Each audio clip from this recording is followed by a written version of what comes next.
আর আপনাদের ভালোবাসা যদি এইভাবে থাকে ইনশাল্লাহ আমি সব দিক দিয়ে কিন্তু আপনাদেরকে সবসময় সঙ্গে থাকবো। আর একটা কথা বলি, আমি যে আজকে এত খুশি, এত মানে আনন্দিত, সব কিছুই ওই রব্বি আলামিনের কারণে।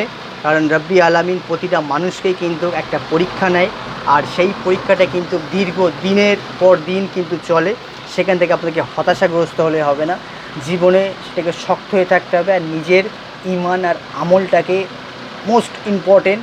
আর 5 ওয়াক্ত নামাজ যদি আমরা পড়তে পারি, নামাজে যদি আল্লাহর কাছে দোয়া চাইতে পারি, কারণ নামাজ যখনই পড়বো তখনই কিন্তু না আল্লাহর খুব কাছে কাছে থাকতে পারি আমরা।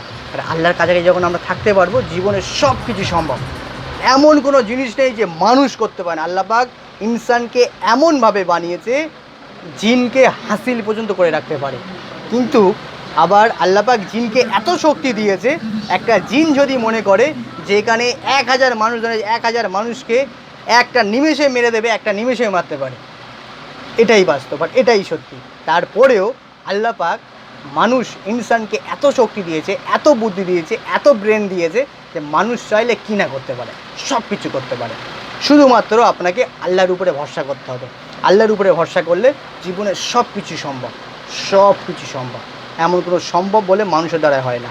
অতএব আপনাকে নামাজ পড়তে হবে, আল্লাহর কাছে চাইতে হবে। কারণ দুনিয়াদারিটা বেশি দিনের জন্য না, আখেরাতের পথে পাড়ি দিতেই হবে সবাইকে। মালাকুল মউত আসবে, আমাদের রূহ কবজ করে নিয়ে যাবে, আল্লাহর হুকুমে আমাদেরকে চলে যেতে হবে। তো সেই অর্থে এই যে অফার, এই যে আনন্দ, এগুলো সংক্ষিপ্ত সময়ের জন্য দুনিয়াদারিতে হবে। কিন্তু আখেরাতে আমিও আপনার কাছে থাকবো না, আপনিও আমার কাছে থাকবেন না। আপনাকে একাই যেতে হবে। যতদিন আপনি দুনিয়ার বুকে বাঁচবেন, যতদিন আমল করবেন, যতটুকু আমল করবেন ততটুকু নিয়েই আপনাকে কবর যেতে হবে, ততটুকু নিয়েই আপনাকে হাসরের মাঠে দাঁড়াতে হবে। অতএব দুনিয়াদারি খুবই সংক্ষিপ্ত সময়ের জন্য। দিনে আমাদের কাছে 5 বার করে মালাকুল মউত আসে, কখন আমাদের মৃত্যু হয়ে যাবে আমরা কেউ জানি না। অর্থাৎ দিনের পথে থাকবো, 5 ওয়াক্ত নামাজ পড়বো, সহিভাবে চলবো, হালাল ইনকাম করবো, হালালভাবে চলবো।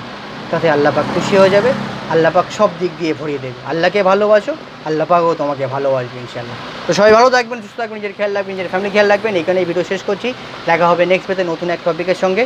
সবাই আমার জন্য দোয়া করবেন এবং আমিও সঙ্গে দোয়া করি। ফি আমানিল্লাহ। আসসালামু আলাইকুম, খুদা হাফেজ।